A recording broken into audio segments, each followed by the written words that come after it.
दोस्तों, मेरे channel honour of homoeopathy by doctor A K. Singh में आपका स्वागत है।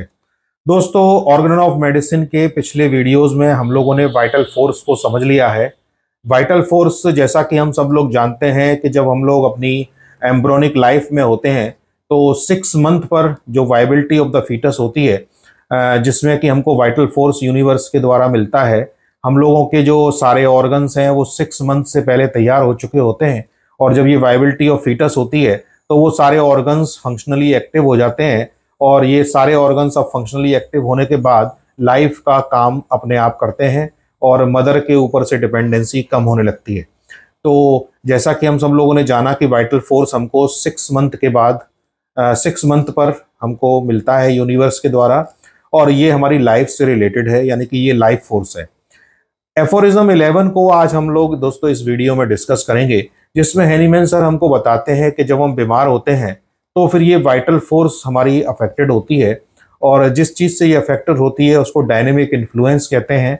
और ये डायनेमिक इन्फ्लुएंस हमारे को जो हमारी लाइफ के लिए प्रभावित करने वाले कारण हैं, यानी कि इनिमिकल एजेंसीज हैं जो हमारी लाइफ को प्रभावित करती हैं, उनसे हमारा ये वाइटल फोर्स अफेक्टेड होता है। और इसका जो प्रोसेस है लाइफ को चलाने का, जब ये फंक्शनली ऑर्गन्स को, सारे ऑर्गन्स को एक्टिव रखता है, सारे फंक्शंस को ऑपरेट करता है, और जब इसके अंदर कोई प्रॉब्लम आती है, यानी कि जब ये जीवन को प्रभावित करने वाले कारणों से प्रभावित होता है, तो फिर ये एक इर्रेगुलर प्रोसेस में चला जाता है, जिसे फिर हम डिजीज कहते हैं, यानी कि ऑर्गन्स के ऊपर अब बीमारी आना शुरू हो जाती है।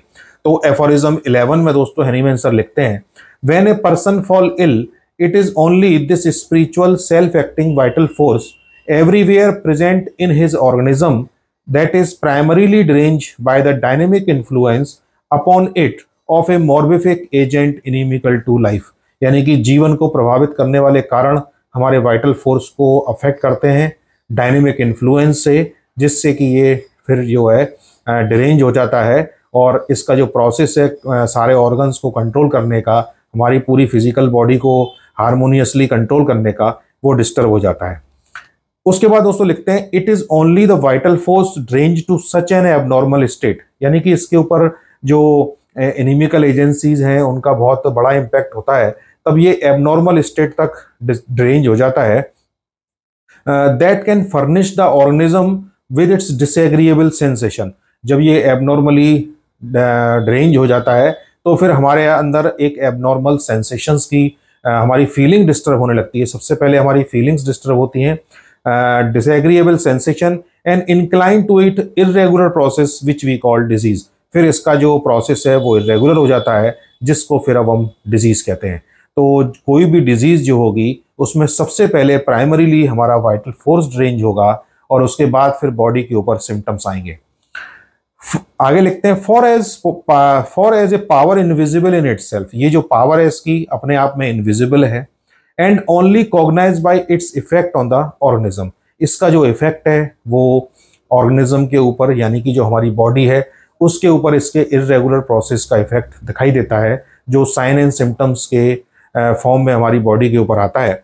It's morbid arrangement only make itself known by the manifestation of disease in the sensation and function of those part of the organism.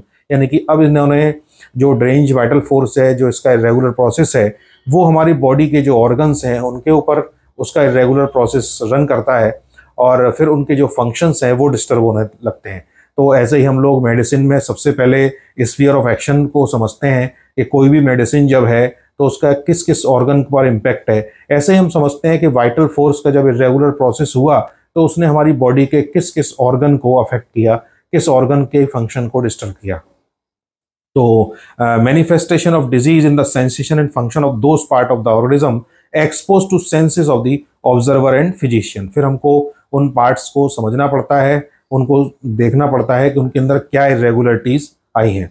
That is by morbid symptom and in no other way can it make itself known. इसके अलावा दूसरा vital force के पास कोई दूसरा रास्ता नहीं है जिसके द्वारा वो अपनी फीलिंग्स को और अपने आप को प्रस्तुत कर सके। तो हमारे पास समझने के लिए दो चीज़ें हैं, एक वाइटल फोर्स का इरेगुलर प्रोसेस और दूसरा बॉडी के ऊपर सिम्टम्स। तो जब बॉडी के ऊपर सिम्टम्स हमको आते हैं तो हमको समझना होगा कि उन सिम्टम्स के बेस पे हम उस इर्रेगुलर प्रोसेस को समझते हैं कि वाइटल फोर्स को किसने डिस्टर्ब किया, ऐसा क्या इर्रेगुलर प्रोसेस हुआ उसकी लाइफ के अंदर, ऐसा क्या हुआ जिसकी वजह से उसके वाइटल फोर्स के अंदर इर्रेगुलर प्रोसेस हुआ और फिर वो डिजीज स्टेट में चला गया। दोस्तों ये एफोरिज्म 11 में हैनीमैन सर हमको बताते हैं कि जो सिम्टम्स हैं उन सिम्टम्स को अगर हम ट्रीट करेंगे और उन सिम्टम्स के हम ये जानने की कोशिश अगर नहीं करेंगे कि वो वाइटल फोर्स के किस प्रोसेस के अफेक्ट होने की वजह से आए हैं, यानी कि लाइफ में वाइटल फोर्स कहाँ पर अफेक्ट हुआ, तो फिर हम उस पेशेंट को पूरी तरह से ठीक नहीं कर सकते हैं। तो सिम्टम्स के साथ हमको इर्रेगुलर प्रोसेस को भी देखना होगा कि वाइटल फोर्स किस वजह से इर्रेगुलर प्रोसेस में गई है, इसको हमको समझना होगा। और जो इनिमिकल एजेंसीज लाइफ की हैं, ये हैनीमैन सर ने हमको एफोरिज्म 5 में बताई हैं। उसमें हैनीमैन सर हमको बताते हैं कि जो मॉरल्स हैं, इंटेलेक्ट है, सोशल डोमेस्टिक रिलेशन है, ऑक्यूपेशन है, हैबिट्स हैं, और उसमें जो सारी चीज़ें हैनीमैन सर ने बताई हैं, ये वो इंसिडेंसेस हैं जिनसे कोई भी पेशेंट या कोई भी पर्सन अफेक्ट होता है। इन सारी चीज़ों से हम लोग सब अफेक्ट होते हैं, और जब अफेक्ट होते हैं तो फिर इनसे हमारे सबसे पहले हमारी साइकी यानी कि इमोशनल लेवल पर डिस्टर्बेंसेस क्रिएट होते हैं, और फिर ये वाइटल फोर्स इस इमोशनल डिस्टर्बेंस की वजह से जो डायनेमिक इन्फ्लुएंस है, इसकी वजह से वो इर्रेगुलर प्रोसेस में चला जाता है, फिर हमारी बॉडी पे साइंस और सिम्टम्स आने लगते हैं। इस तरह से दोस्तों बॉडी पर वाइटल फोर्स अपनी इर्रेगुलर प्रोसेस को शो करता है। तो जब हम ट्रीटमेंट करते हैं तो सबसे पहले इस वाइटल फोर्स के इर्रेगुलर प्रोसेस को समझने की हम लोग कोशिश करते हैं। दोस्तों इसी एफोरिज्म का जो फुट नोट है उसमें हैनीमैन सर ने हमको इस डायनेमिक इन्फ्लुएंस को बहुत अच्छे से समझाया है। तो आने वाले वीडियोस में हम लोग डायनेमिक इन्फ्लुएंस को समझने की कोशिश करेंगे, और ये एफोरिज्म चूंकि काफ़ी बड़ा है तो इसको कई वीडियोस में हमको डिस्कस करना होगा, जिससे हम डायनेमिक इन्फ्लुएंस को बहुत अच्छे से समझ सकें। उसके बाद ही हम इस वाइटल फोर्स के रेगुलर प्रोसेस को प्रॉपरली इंटरप्रेट करके उसको दवाई दे पाएंगे। जैसा कि दोस्तों हम सब लोग जानते हैं कि जो मेडिसिन जब हम लोग पढ़ते हैं तो उसमें हम 3 चीज़ों को समझने की कोशिश करते हैं, जैसे कि मेडिसिन का सिम्टम, उसके अंदर जो सिम्टम्स हैं उन सिम्टम्स को हम लोग पूरी तरह से समझने की कोशिश करते हैं। उसके बाद दूसरा जो पार्ट है रूब्रिक्स यानी कि रिपर्टरी, किन किन रूब्रिक्स में जो कैंट सर ने हमको रिपर्टरी दी है उसमें किस किस रूब्रिक में वो दवाई आती है। उसके बाद जो थर्ड पार्ट है वो है उस दवाई की लाइफ की डिस्ट्रेसिंग इवेंट्स, यानी कि जैसे किसी की लाइफ में कोई डिसअपॉइंटमेंट हुआ, किसी का कोई लॉस हुआ, किसी की डेथ हो गई, ये सब जो लाइफ के जो जुड़े हुए इंसिडेंसेस हैं, तो और इन सारी चीज़ों को मिला करके हम टोटलिटी ऑफ द सिम्टम कहते हैं कि हमने उसमें ये भी देख लिया कि इसके जीवन में क्या हुआ जिस वजह से इस पर्सन को ये तकलीफ हुई है, और वो रूब्रिक्स भी हम लोगों ने समझे जो हमको पर्सन की जो लाइफ है, जो डिस्ट्रेसिंग इवेंट हुए उन की लाइफ, उसकी लाइफ में उससे रिलेटेड जो रूब्रिक्स हैं उसको हम लोग लेते हैं और फिर उसके सिम्टम्स को हम लोग समझने की कोशिश करते हैं। तो किसी भी मेडिसिन में हम इन 3 चीज़ों को समझते हैं।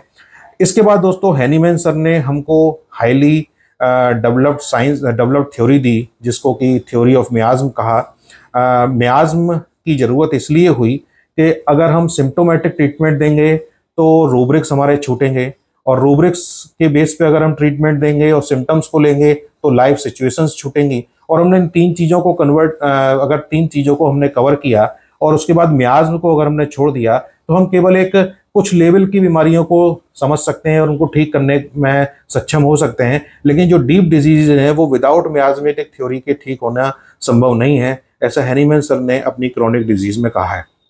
इसीलिए हैनीमैन सर को मियाज्म की थ्योरी देने की आवश्यकता हुई।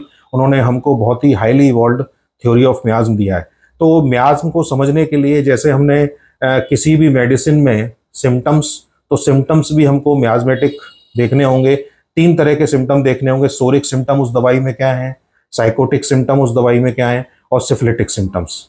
उसके बाद जैसा कि जो रूब्रिक्स हैं उसी तरह से हमारे रूब्रिक्स भी हैं कि सोरिक रूब्रिक, साइकोटिक रूब्रिक और सिफिलिटिक रूब्रिक्स। इन तीनों तरह के रूब्रिक्स को हमको रिपर्टरी में से देखना होता है, और जो लाइफ के इंसिडेंसेस हैं उनको भी हमको मियाज्म से कोरिलेट करना होगा कि जो इंसिडेंस है वो सोरिक है, साइकोटिक है या सिफिलिटिक है।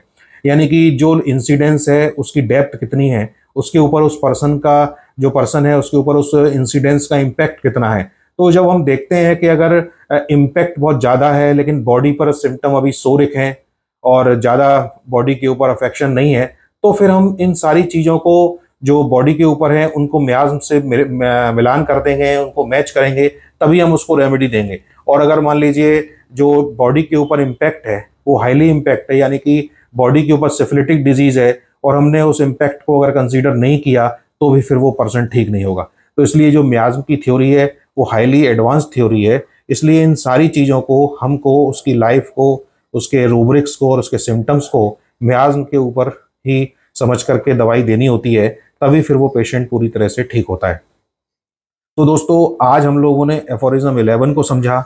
अब हम आने वाले जो वीडियो है उसमें एफोरिज्म 11 के फुट नोट को कई सारे वीडियोस में समझेंगे। काफ़ी बड़ा एफोरिज्म है जिसमें हम डायनेमिक इन्फ्लुएंस को समझने की कोशिश करेंगे। तो इस वीडियो में इतना ही, अगले वीडियो में आपसे फिर मुलाकात होगी, तब तक के लिए धन्यवाद।